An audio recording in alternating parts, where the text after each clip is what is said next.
Welcome to another edition of Chatting with the Cougars, where all summer long we've been catching up with the head coaches at the College of Charleston. And today we're going to join, by the boss, the head man, the guy that's in charge of the athletic department at the College of Charleston, doing a great job, obviously. Matt Roberts joined us. And first of all, Matt, thank you for taking some time and joining us here on Chatting with the Cougars. Thanks, Everett. Appreciate you doing this whole series. It's been pretty cool to see our coaches and you interact and give our fans a little bit of a touch point, and peek behind the curtain, and an opportunity to stay engaged with us as we all kind of work from home and work remotely and get used to these Zoom meetings. So thank you for doing what you're doing. Yeah, no, not a problem at all, Matt. And of course, before we talk about the athletic department and COVID-19, how are you and Amanda and the boys doing? Of course, everybody adjusting to this new normal. How are you and the family doing? About like everybody else. You know, we got through the homeschool thing, so that was nice. And last week we actually got to get away. We went down to Hilton Head for a week, and that was the first time we've left Charleston since we were in D.C. for the CAA men's basketball tournament. So a lot of time at home. It's kind of cool, though. It's been neat around the neighborhood, and I'm sure you've seen the same thing. It's like a throwback, you know, to when we were kids and before of, just kids playing outside, riding bikes, shooting hoops, building forts in the woods, and all those type of things that we grew up doing, and less time behind a monitor, video screen, or iPad. So that part of it's been great, you know, family meals at home. And but, you know, we're no different than anybody else. We're stir crazy. We're ready to get back to some normal, but know that takes time. And, you know, we're doing what we can to do our part to make sure we can get back to that normal as quickly as we can. Matt, let's rewind back to March earlier this year. The men's basketball had just it's kind of had not a good showing, so to speak, out there in D.C. Robin Harmony and the lady basketball team, they were up or getting ready, I should say, for their tournament, and then everything kind of hits. Matt, kind of take us through the athletic director's look, what was going on there in March, because I can imagine it was a ton of moving parts, and whether it be baseball, softball, tennis, golf, you had so many sports going on. What was that like during that time, that, let's say, second week in March? Yeah, I mean, I can remember it vividly. It's one of those things I think that us in this profession will remember. And sitting in our house and seeing the Thunder game come up on ESPN, and they canceled it, and you start to hear why. And then you see, I think it was maybe a game out in Portland, the Clippers and Trailblazers or somebody like that, canceled. And then it was really surreal to see the ACC tournament and all these other tournaments just start to fall one after another in rapid fire. And the Big East, of course, continued to play the first half of their first game before they halted play. And at that point, you know, we really didn't know. We thought it was maybe just basketball. We thought that maybe there would still be a March Madness. And then shortly thereafter, the NCAA came out that in fact, March Madness was going to be canceled, and all spring sports championships were going to be canceled, which meant, you know, the sports of golf and tennis and softball and baseball and track and field and sailing and equestrian, those student athletes didn't have a chance to finish their seasons and compete, and that was disappointing for them. And but then we got a bit of good news when we were allowed as administrators and coaches to bring those student athletes of spring sports back if they so chose, and not count against our scholarships or scholarship limits and finances. And we were able to afford that opportunity. I think it was around 24 student athletes, and about half of them took us up on that opportunity, or have taken us up on that opportunity. So certainly a lot on the baseball, softball side, a few golfers. So we're excited about that, and excited about those kids being able to come back and hopefully fulfill their dream in the spring of 21. And then, you know, we kind of got into that lull of the summer, and, there wasn't a week that went by that we didn't meet at least twice as an AD group in the CAA, and all along meeting with university officials and President Shu and all these different working groups that we established here at the College of Charleston, just to start working on a return to school plan. And I'll tell you, I got to give a huge shout out on our staff and our plan to Chris Horschel. And he did the lion's share of the groundwork, along with Richard Balknight and some others, to put us in the position we are now, where we're ahead of the game and more along the lines of some of the Power Five schools where men's and women's basketball are back on campus. They're practicing. Yesterday, the 20th, was actually the first day that they could officially start practice again. And we were hopeful it would have been a little bit earlier, and we were prepared to have them start practice earlier. But that was, we still were able to get them back here, run them through tests. They have daily temperature checks, COVID-19 questions, face mask, all that, social distancing within their weight room work groups and their on-court work groups.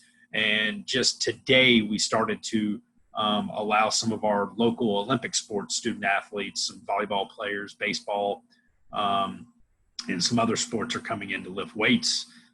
We have some soccer student athletes that are here locally that are lifting weights, but also working out at Patriots Point. Same with baseball and softball and tennis and golf. So we've been able to kind of to ease into the voluntary workout, still allow for some of that.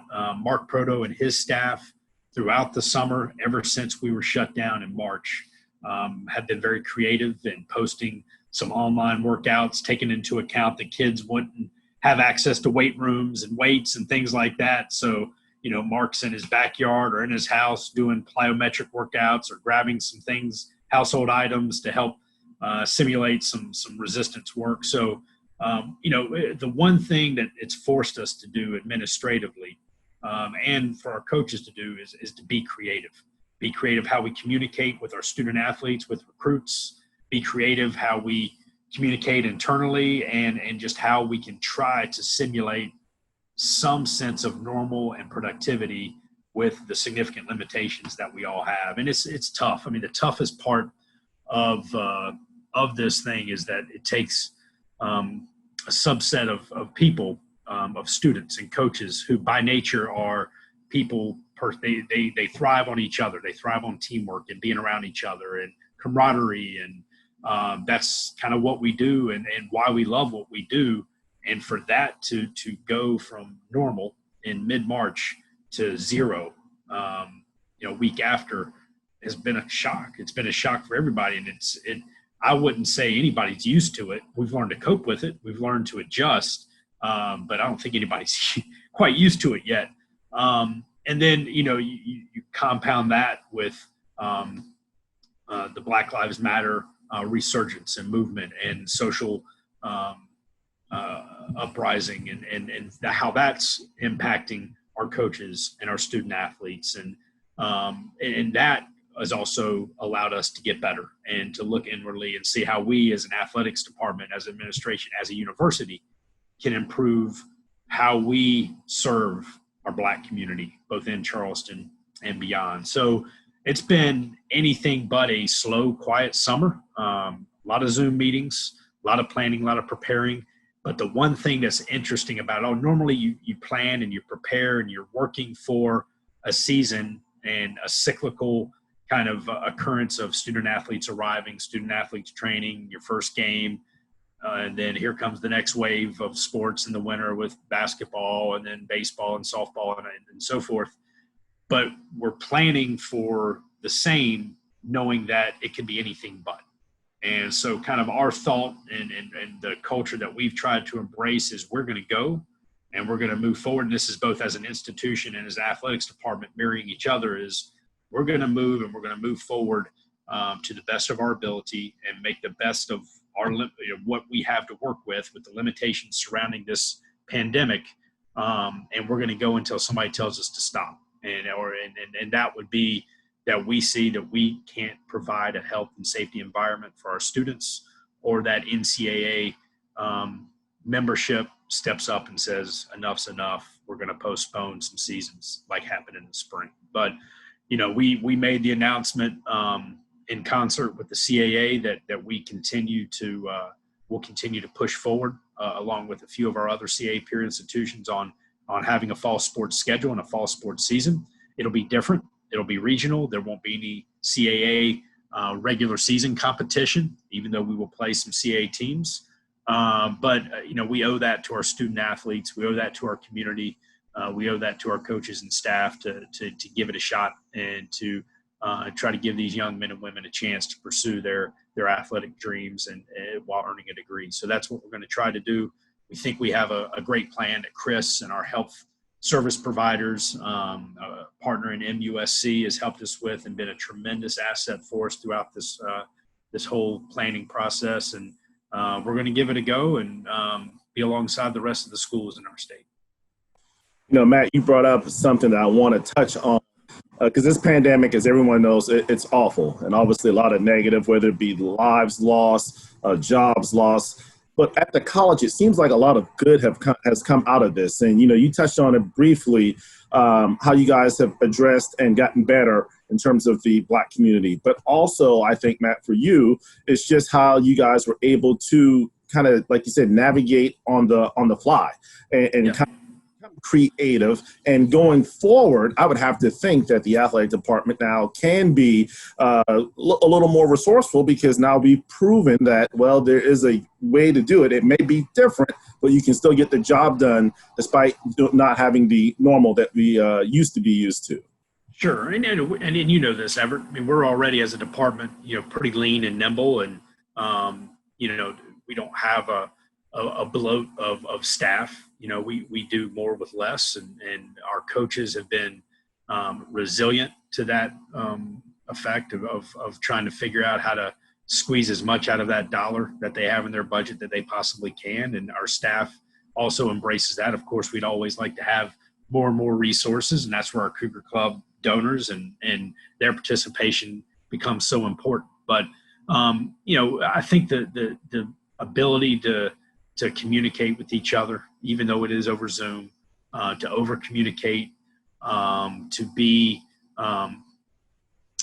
just creative in a way that we haven't had to do before, will make us better. It'll add another weapon to our arsenal. It's like that basketball player, that 5-tool baseball player. Maybe we weren't, didn't have the best arm, but we got some work done. We got creative, and we figured out how to make the most of what we have. And I think that's what this pandemic is, not just with us in the College of Charleston. You see it in the community. You see restaurants reinventing themselves. You see, one of our great partners, Uptown Social, who does a lot of our, is a tremendous partner of ours and does our coaches shows, how they've reinvented their business to stay alive and stay afloat, stay relevant in our community. You've seen even, historic and staple restaurants such as Hall's Chop House doing curbside delivery and patio seating at their establishment downtown. And I think that is one thing you'll notice, is that as athletics departments survive and make it through this hopefully short-term pandemic, restaurants and we will have all gone through something together and have all challenged ourselves to make it happen and to survive the financial constraints that this pandemic has caused us. And that'll make us better in the end, because now we'll have another, like I said, another part of our arsenal that we wouldn't have had otherwise. So, Matt, you talked about some of the changes by Chris Horsell and you and the staff there at the college. When a Cougar fan comes to TD Arena to watch Jason Kepner in volleyball, or they go out to Patriots to watch men's and women's soccer, what are some of the changes that fans should see if they want to see competition coming up this fall? Yeah, I mean, it's obviously basketball. We will certainly wait until we get closer to the season before we make any sort of determination on attendance and event operations. And we're going to wait for volleyball and soccer too. We're still, our first home competitions for any of our fall sports won't be until the first week in September. So for us right now, we're planning on options and planning on different scenarios, but we won't make a definitive and won't communicate a definitive decision on what it'll look like on day one until we have a better sense of where we are as a community and what restrictions still remain community-wise. For example, just Sunday night, the Charleston Battery had its first game coming back after they were suspended in March, and they played that first match on Sunday and will play their second match on Friday without fans in the stands. So will we need to do that in September? I don't know yet. Certainly it'll be different no matter what we do. There'll be different wayfinding signage. There'll be an enhanced, purposeful, sanitary stations or cleaning stations and custodial service. But what exactly we'll do in terms of blocking off seats, social distancing the seats, or requirement of face masks and things like that are going to be more dependent upon where we are leading up to that weekend that we start to have some home events. But the good news is with those sports, not that we don't like full arenas and full venues, and especially now that Ralph Lundy Field has been expanded, to near 4,000 fans. We have between TD Arena and Ralph Lundy Field 2 venues for those 3 sports that can accommodate, a portion of fans and practice social distancing in the meantime. So we're working on those. In fact, Thursday, we have an external operations staff meeting to go over just that. And, our goal was to have those plans developed and vetted based off CDC guidelines, NCAA recommendations, and best practices with other peer institutions by the end of this month. So we're about a week ahead of when we wanted to have those developed, and we'll continue to fine tune them all the way up until we have that first game. And then we'll continue to evaluate it as we go through a season and leading up to basketball season. Obviously, college athletics, it's a business. I mean, you have to have money to supply the coaches and the student athletes with the very best, experience that they possibly can have. That being said, how tough is it for you, Matt? Because when it's a business, that means you have to have a budget. You have to, kind of forecast what you think's coming in so that way you can make decisions. How hard is it for you? Because as you said earlier, things could change just like that, including possibly not even having fans, which is obviously the number one way to generate revenue. Yeah, one thing that people may not understand when it comes to athletics, Division I athletics budgets is, there's over 300 Division I institutions, and much attention, and rightfully so, is given to that top, 10%, those 30 schools in the Power Five that have those robust $100 million plus budgets that are driven through donations and big time college football and TV revenues and all that. But the majority of us, the vast majority of us, our budgets are significantly driven through whatever institutional support may exist. And that's different from institution to institution. Here at the College of Charleston, that's through a student athletics fee. So 80% of our budget, 81 to be exact, is derived from a student athletic fee. And what that equates to is enrollment. And the better enrollment is, the larger our budget can be. So it's difficult. And that's why, I'm so thankful we have a president in Andrew Shue and an administration and a senior leadership team and a board of trustees that is bullish on doing everything we can to safely open up on August 25th with classes in person on our campus here. And that bodes well for athletics and our budget, being able to support the scholarships and the staff and the operating budgets that we need to do. That being said, we've already cut our operating budgets, which is something we can control, but they're already very small, by 20% this year, knowing that we were going to have some scheduling restrictions, knowing that we were not going to allow any team in the non-conference season to fly, knowing that we were going to have regional schedules and not conference schedules for volleyball, men's and women's soccer, baseball, and softball.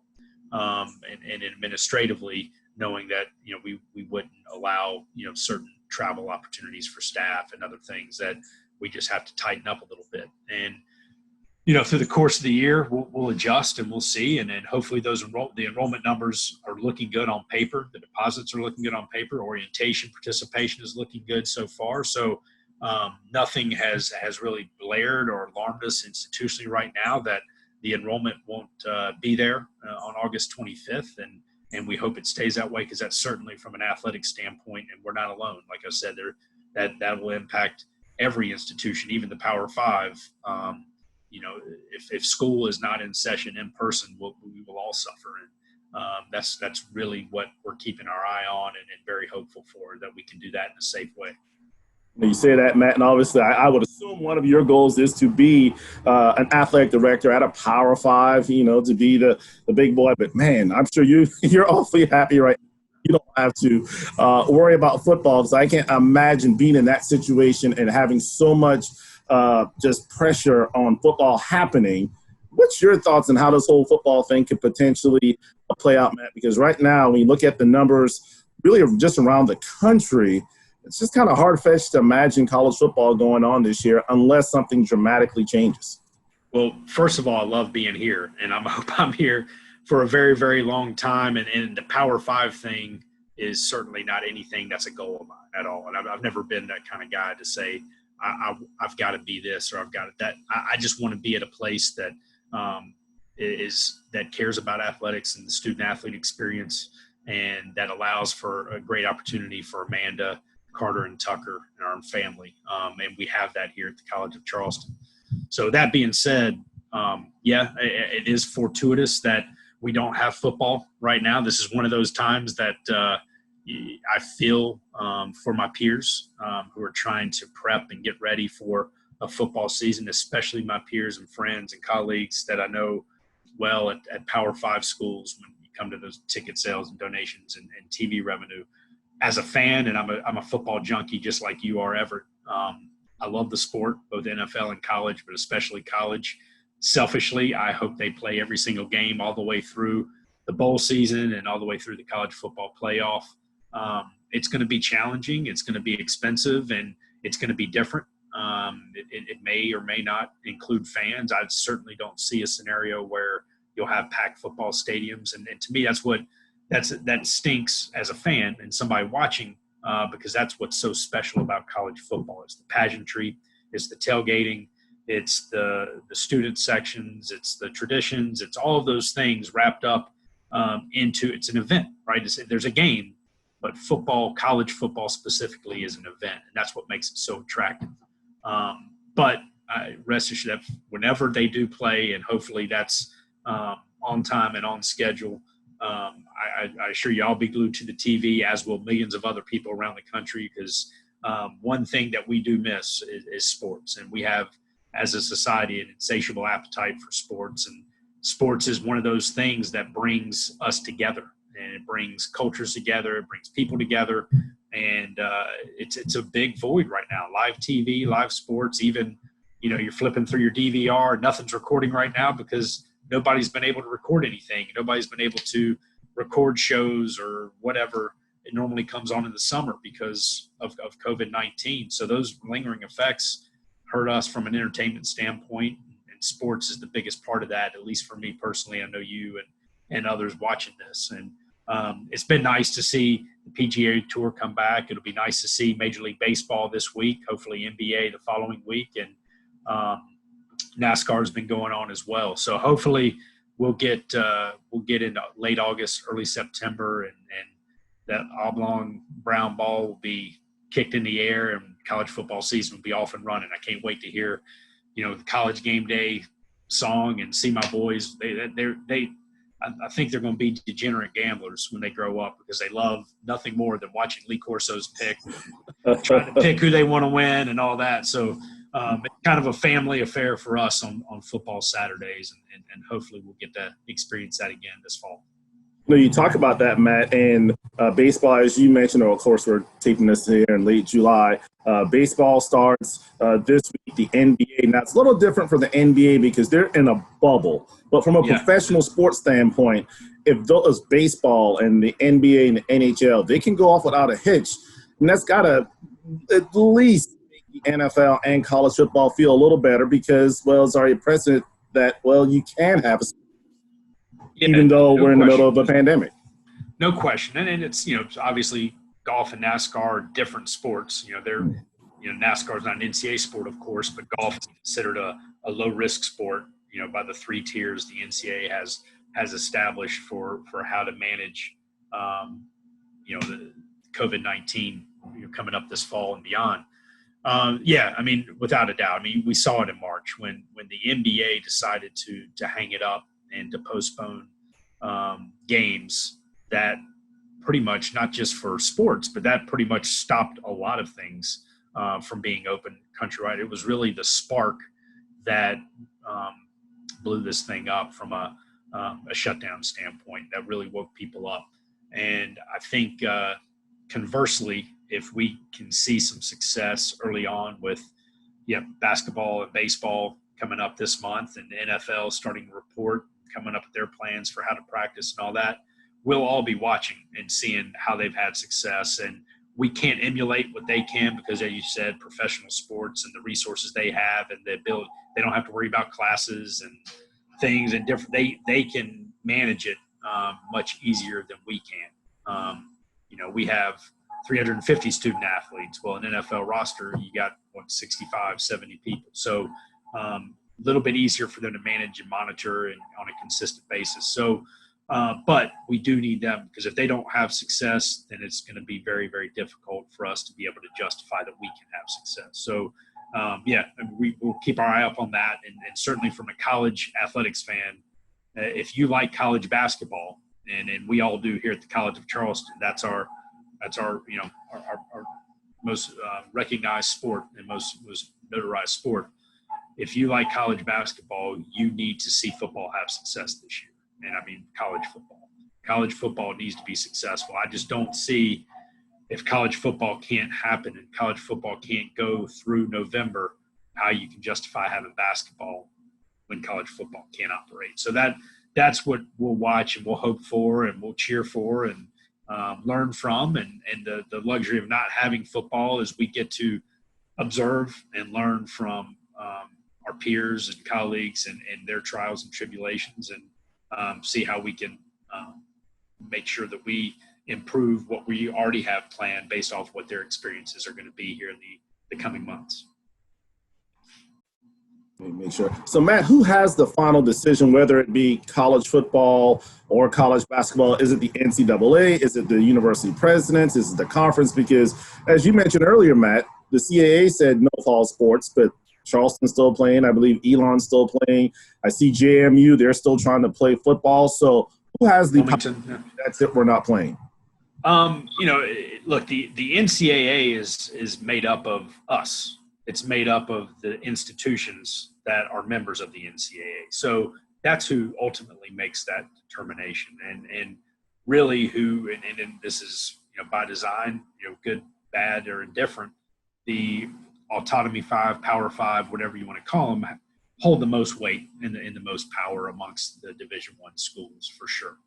And I think, as long as the majority of conferences want to continue to give it a try and push forward with the fall, the NCAA, I believe, they've said they're not going to make any determinations, and they'll make only a determination that's the will of the membership. And if the will of the membership is to give it a try in the fall and to have fall sports championships and to start basketball in November, then certainly the NCAA will work alongside us to make sure that is a reality. But if you start to see, just as we did in the spring, conference tournaments being canceled and fall sports being pulled off the fields, then the NCAA will have no choice but to cancel its events and work with the membership to try to find a way to make good on any of those postponements or cancellations. So it's really up to us as ADs and as leader presidents who represent us at the conference level. And the commissioners of those conferences are certainly very, very influential, but they represent us, so we're with the CAA and our decision. It came down to initial discussions with the ADs and recommendations that we made to the presidents of each of the 10 full member institutions. And, what really happened with us from the CAA standpoint was we did, and I don't think we've taken enough credit for it.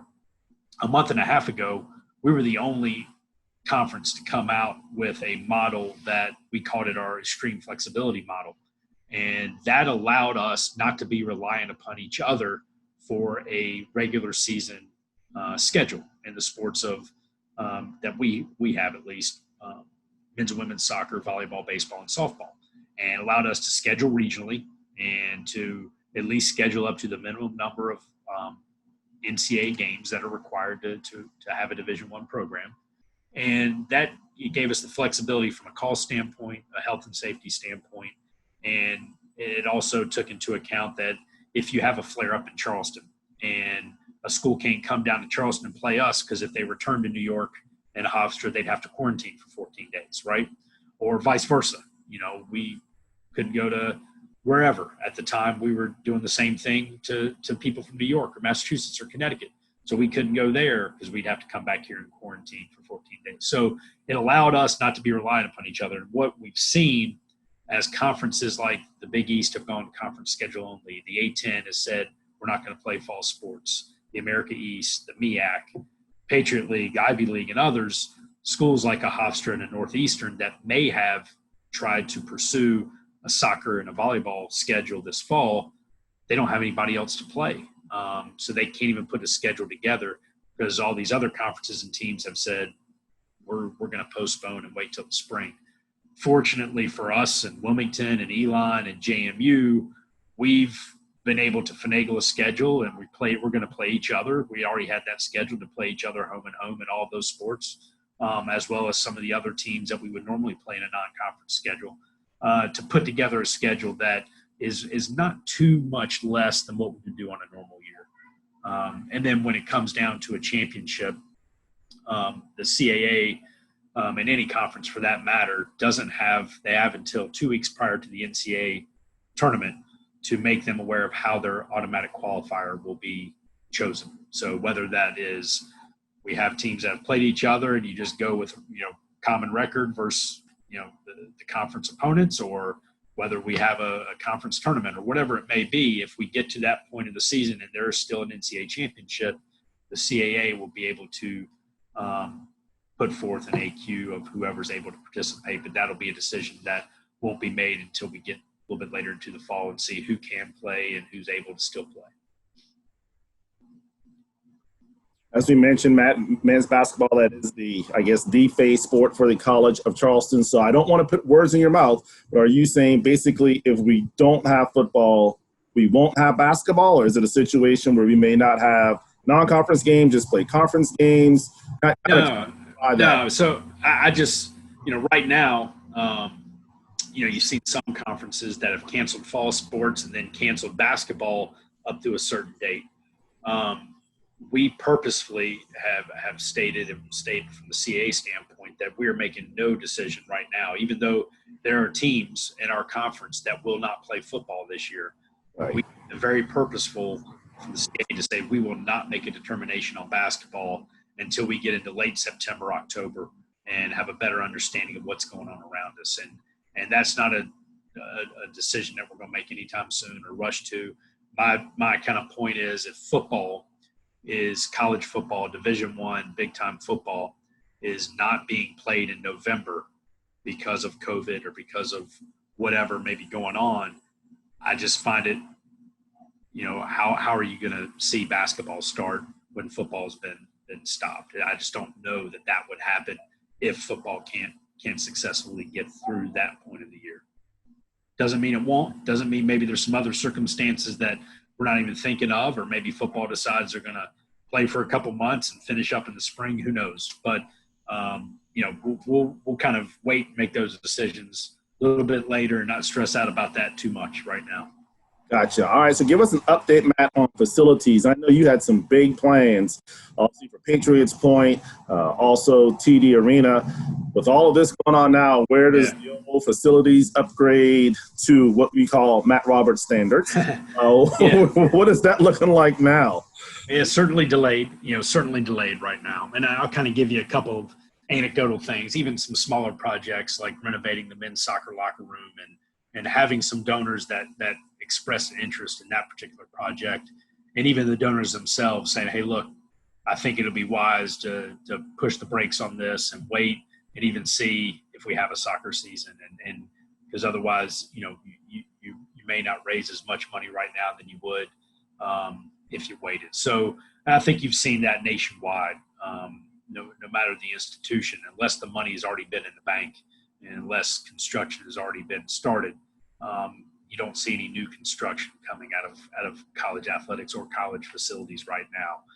And we're no different than that. You know, our video board project and all that, even though we have the money coming from, you know, TD Bank and their renewal of our agreement with them and their naming rights of the arena, you know, right now, frankly, we need that money to go to help support our budget and our operations. And so, you know, that I'd rather be able to pay coaches and provide scholarships than to have a new video board in TD Arena. So we've kind of had to recalibrate our timeline on a few of those things, as disappointing and frustrating as that is for me to say, because nobody wants to see facility enhancements, and particularly those that can drive revenue and give our fans and student athletes a better experience. You know, it's just not the right time to do it. That being said, you know, if you haven't driven past Ralph Lundy Field and been out to Patriots Point lately, you need to, because our new partner and facility partner out there, the Charleston Battery, and their new ownership, headed by Rob Salvatore, have spent a significant amount of money to get that stadium up to standards that are required for their league, and have done a phenomenal job of dressing that up, beautifying it. And there'll be more work to come here soon with a portion of the video board that was donated to us from the previous Battery owner, Eric Bowman, will be going up there at soccer at the conclusion of this fall sports season. So there's still going to be some enhancements out there.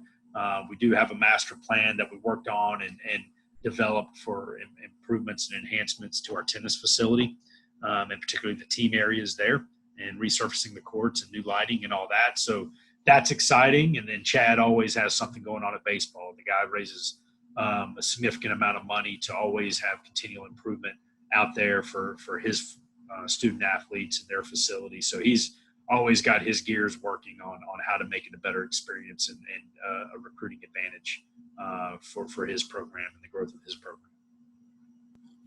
You know, Matt, we didn't get a chance to obviously finish out the year last year, but when you look back on it up until March, really a good solid year for the athletic department. The teams, the student athletes, you know, we had a lot of kids on the honor roll. I think most of the teams, and not all, excelled in the APR. And you as the athletic director, the leader of this athletic department, just talk a little bit about how proud you are of all that the student athletes at the College of Charleston accomplished this past year. Yeah, I mean, it's by design. Our strategic plan, the first pillar, is academic excellence. And at the end of the day, the 350 students we have competing in Division I sports are here to get a degree. And that's the first thing we benchmark. The first thing we track is their academic success. And yes, you know, our APR, which calculates, you know, eligibility and retention, has been phenomenal. You know, men's basketball got a national recognition for that, along with women's golf. I think 7 years in a row has gotten a recognition, and I forget the other sport. I'm sorry. Apologize to the other sport I'm forgetting off the top of my head. But and then we continue to set records with GPAs and overall GPA, teams increasing their GPAs and having success. Men's soccer had a tremendous semester from a GPA standpoint, and you know, Kate Tiller, the academic support they provide our student athletes, do a phenomenal job. At the end of the day, the kids have to do their work, and you know, they were thrust into a pretty difficult situation. Our students were all students, but our student athletes especially, having not only sports taken away from them, but go home and finish your semester online, and they did a phenomenal job of that. And we couldn't be happier with the success they made there. And then also in the community, you know, Kate and her staff do a great job of managing that and pushing our students to come up with ways to give back in the community. And one of the initiatives that they did a phenomenal job, and we recognized them at our most recent Board of Trustees meeting, is our Student Athlete Advisory Council, SAC, who's our student athlete leadership group. They decided that the initiative they wanted to really pursue this year was our student pantry. And what that is we have on our campus, we have students that, you know, frankly, struggle to find food and struggle to provide food for themselves. So our student affairs office has created a student pantry for those that are at need, and our student athletes did food drive to replenish their stock and bolster their stock of food so that their peers that are in need across campus have a place to go get a meal and supply their dorm room with food to go to class and to continue to do well in the classroom. So that was a pretty cool thing that they did. And of course, we had our second annual day of service back in December, which, brought about 400 plus student athletes, coaches, and staff all across the Charleston community, 17 different locations from elementary schools to Habitat for Humanity to give back for that one day in December and say thank you and be selfless and do our part. So, it's not just the competition. Of course, at the end of the day, sports is what we do as well. And we keep score. We love to win, and we can never win enough, but we want to do it the right way and make sure we have those other boxes checked. And then we've done all this without committing any NCAA violations or major NCAA violations. And that is certainly a pride point of any athletics director, is that running a clean program, kids are coming in, getting meaningful degrees, they're giving back to the community, and at the end of the day, they're graduating as leaders and people who are prepared to go out and make a difference in society. And there's no banner or trophy that can replace that. If we get that part right, then we'll have done our job for the College of Charleston. All right, Matt. So everyone that's watching this video, I'm sure they're thinking, what can I do to help this athletic department continue to trend upwards, move forward? So kind of in the state of the athletic director's speech, I'm going to just give you an opportunity to just look into the camera and just tell Cougar Nation what they can do, how they can help. If they need to do more, whether it be, season ticket sales or not to pull back donations, whatever it may be, Matt, why don't you go ahead and make that plea to Cougar Nation so that we can keep this train rolling in the right direction? Yeah, sure. Well, first of all, for those listening and those, obviously you most likely have donated and renewed your donation, even during this pandemic and everything going wrong in your personal life, much less the world around you and the uncertainty of college sports for the 2021 season. So first and foremost, thank you for believing in us. And that gift to me and those that donated this spring and before means that you believe in us and you believe in more than just a transactional gift. You believe in more than just getting season tickets for basketball or the benefits that come with that donation. To give a gift with everything going around, whether it be in your personal finances or this uncertainty, means that you believe in supporting our student athletes. And truly that is where the money goes. The money goes to support our kids. That goes to help them achieve their academic pursuits. It goes to help them travel and compete. And those three things that I mentioned earlier, it allows them to pursue a meaningful degree, allows them to give back to the community, and allows them to grow up as young men and women so that they can go out in the community and 10, 20, 30, 40 years from now can look back on their time here and know that there were people behind their success here. And that's our Cougar Club donors, our annual donors. And our staff at the Charleston Athletic Fund, I know have been on the phone and talking with you and trying to do what we can to stay in touch with you during this unique time. And we'll continue to do that because we need you. And we need you, we need your friends, your neighbors, and others. And we can't truly achieve that success and what this city deserves and needs with a successful athletics program without your support. So now is not a time to pull back. Now is a time to lean forward. And, we will have some needs and we'll ask. And we just hope when that phone rings or that email comes across that you listen and you respond in whatever way you can. And it truly isn't the amount of the donation you give, it's the participation. And the more participation we give, the more difference we can make. And again, thank you for the difference that you've decided to make this year in these unique circumstances. It is most appreciated, and we can't thank you enough for that generosity. I think I speak on behalf of all of Cougar Nation. We appreciate all that President Shue and yourself, Matt, and everybody in the athletic department has done. It's just so refreshing to see, getting press releases of schedule releases and, whether it be, Coach Kepner or, Milchner or whoever it may be releasing their schedules because they're planning on playing. And like you just said, it's not a time to kind of sit back, but you're going forward and being aggressive with it. And, knowing that you have our student athletes, their best interests in mind, and still able to do this, I think it just says or kudos to you and President Xu and all that are involved, because as we know, Matt, this is a very difficult time, and I can't imagine what you have to go through, because literally it comes down to, I got to do what's best for the student athlete, but I also have to, I mean, you have to have money. There's no other way to look around it. You have to. And so, yeah, man, I don't envy you at all these days, because that's a tough decision, because you're talking about someone's life. Well, we all, any of us that work and any of us that have a business or have had a business can understand and appreciate it. There's no perfect decision. And with this, there's certainly no playbook in anything anybody has ever been through that can work through it. So all you can do is rely on the folks that work with you, rely on the experts, the health experts in the community, and do what you can to try to continue to operate and do it in a healthy, safe, responsible way, first and foremost for our student athletes, coaches, and staff. And if we're fortunate enough to have fans in attendance, for their health and safety as well. And like I said earlier, man, our motto is we're going to push forward until somebody tells us to stop. We've got basketball student athletes and other student athletes in our gyms, on our fields, in our weight rooms right now, training so that they can be on the field and put their best on for you starting this fall. And we hope that you as fans are there to support them, and especially considering what they're doing and what they're going through under these circumstances, more so now than ever. It'll be so much appreciated, and we'll be back. We'll be back to some sort of normal. The ball will bounce again, and we hope you're there to see it and cheer along with us when it does. Yeah, I kind of was joking around with Jessica Rogers, the promotions lead. I said, hey, I know one promotion we could do is mask night at a sporting event with the big CUC logo, on the front. I actually have seen a lot of people, Matt, in the airport.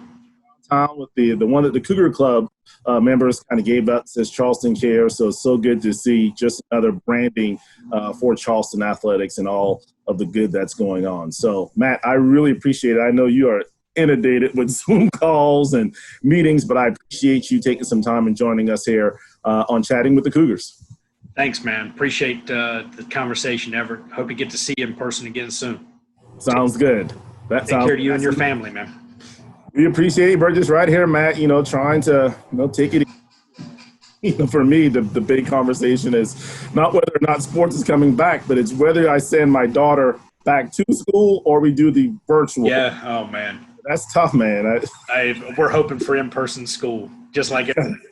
I don't know if I can be a teacher again. Yeah. Exactly. I think I failed March, April, and May. I would have been fired immediately. Back as well. God, those teachers are amazing, man. God bless them. The patience they put up with. We just have one or two at home, and I can't imagine a classroom of 15 to 20, first graders, which Carter will be next year. But those teachers are a blessing. Appreciate everything. It is. Well, like I said, it's crazy times, but it's good to know that we have great leadership and people obviously in position to do the right thing for Cougar Nation. So again, that's Matt Roberts, the athletic director, joining us here on Chatting with the Cougars. We hope you enjoyed it, and we'll see you next time right here on Chatting with the Cougars.